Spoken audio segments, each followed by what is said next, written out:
नमस्कार, मैं अनुराधा वर्मा। आज की वीडियो में आपका स्वागत करती हूँ। आज हम बात करेंगे योगिनी एकादशी के बारे में। वैसे पूरे साल में 24 एकादशी आती हैं जो अपने आप में बहुत संपूर्ण है। उनका हर एकादशी का अपना एक अलग महत्व होता है और जिस साल मल मास पड़ता है उस साल फिर 24 की जगह 26 एकादशी हो जाती हैं। तो हर एकादशी अपने आप में संपूर्ण है, उसका अपना एक अलग फल होता है। जो ये योगिनी एकादशी है 17 जून को पड़ रही है।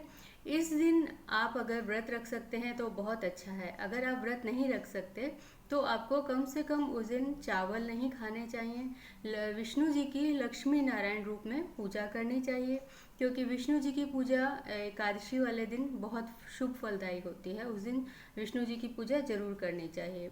और इस योगिनी एकादशी पे जब हम लक्ष्मी नारायण जी की पूजा करते हैं तो लक्ष्मी जी हमारे घर में स्थिर रूप में रहने लगती हैं, क्योंकि जहाँ पे उनके पति की पूजा होती है वहाँ माँ लक्ष्मी अपने आप में रुकने लग जाती हैं, वहाँ पे रहना पसंद करती हैं जहाँ उनके पति रहते हैं।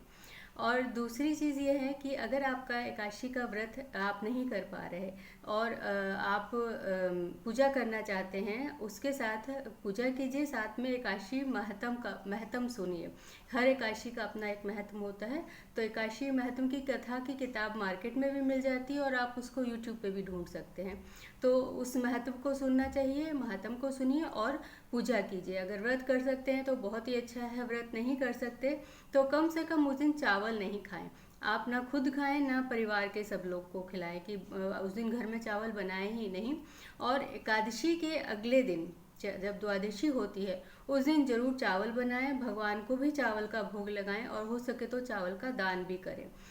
क्योंकि चावल अपने आप में संपूर्ण और पूज्य अन्न है। उसकी पूजा, हर पूजा में उसकी जो पूजा होती है उसमें उसका यूज़ होता है। चावल विशेष रूप से इस्तेमाल किया जाता है पूजा के समय पे।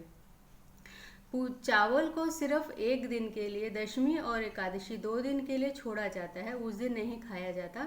लेकिन द्वादशी को उसकी पूजा करके, दान करके और उसको भगवान का भोग लगा के भोग रूप में जरूर खाना चाहिए। एकादशी के दिन जो योगिनी एकादशी है, इस दिन इंसान जब अगर पूजा करता है, विष्णु जी की पूजा करता है, व्रत करता है, अपने दोनों संध्या सुबह और शाम दोनों समय अगर आप इस व्रत की अगर व्रत नहीं भी किया है तब भी एकादशी के दिन अगर आप सुबह और शाम दोनों समय विष्णु जी की पूजा करें, विष्णु सहस्रनामा पढ़ें, विष्णु जी का की गीता जो है, गीता का जो 11वां अध्याय है उसका अगर आप पाठ करें और अपने पितरों के निमित्त दान कर दें, कि अगर आपकी जन्म पत्री में पितृ दोष है और आपको उसकी वजह से संतान से संबंधित कष्ट रहता है या किसी भी तरह का कोई कष्ट है पितृदोष से संबंधित, तो आपका पितृदोष भी कट सकता है। इस दिन आप व्रत करें योगिनी एकादशी का, सुबह भगवान विष्णु जी की पूजा करें और भगवान से संकल्प करें कि मेरे व्रत को स्वीकार करें और मेरी जितनी भी परेशानियां उसे दूर करें। गीता के 11वें अध्याय का पाठ करें और उसको संकल्प करें कि भगवान ये जो मैंने पाठ किया है कि मैं मेरे पितरों के निमित्त दान करता हूँ या करती हूँ। तो उससे आपके जितने भी पितृदोष है, जितने भी आपके पितृ कष्ट में है, तकलीफ में है, वो ठीक उनको सुख प्राप्त होता है, उनको मोक्ष मिलता है। और मृत्यु के बाद हमको भी, अगर हम एकादशी का व्रत रखते हैं तो हमको भी जीते जी सारा सुख, समृद्धि, संतान सुख, सब तरह के भौतिक सुख हमको मिलते हैं और मृत्यु के बाद हमको मोक्ष की प्राप्ति होती है। तो ये जो योगिनी एकादशी है, क्योंकि इसके बाद जो अगली एकादशी आएगी वो देव शयनी एकादशी होगी, उस दिन से देव सो जाते हैं।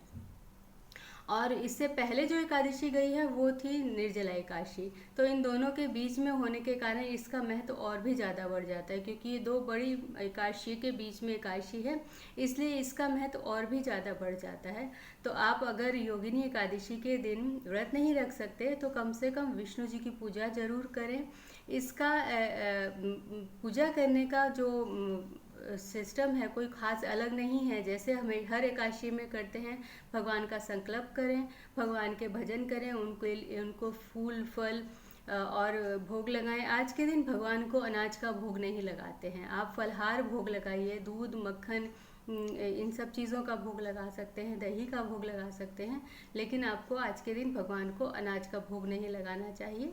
और द्वादशी के दिन पूरा भोजन बना के, पूरा खाना बना के व्रत का संकल्प, व्रत जब आपका समाप्त हो जाए, अगर आपने एकादशी का व्रत किया है तो उसके अगले दिन नहा के सूर्य देव को जल चढ़ाएं, और जल चढ़ाने के बाद भगवान से प्रार्थना करें कि वे व्रत को स्वीकार करें, और इस तरह से आपका व्रत संपूर्ण होता है। तो आप इस तरीके से अपना व्रत कर सकते हैं, और इस व्रत से आपको आने वाली जितनी भी परेशानियां हैं वो दूर हो सकती हैं। मेरी तरफ से आपको बहुत बहुत शुभकामनाएं। एकादशी के दिन आप विष्णु जी की किसी भी तरह की पूजा कीजिए, विष्णु सहस्रनामा कीजिए, विष्णु मंत्र कीजिए, गीता का पाठ कीजिए, लेकिन विष्णु की पूजा, विष्णु जी की पूजा से हमारे सारे पाप कट जाते हैं। नमस्कार।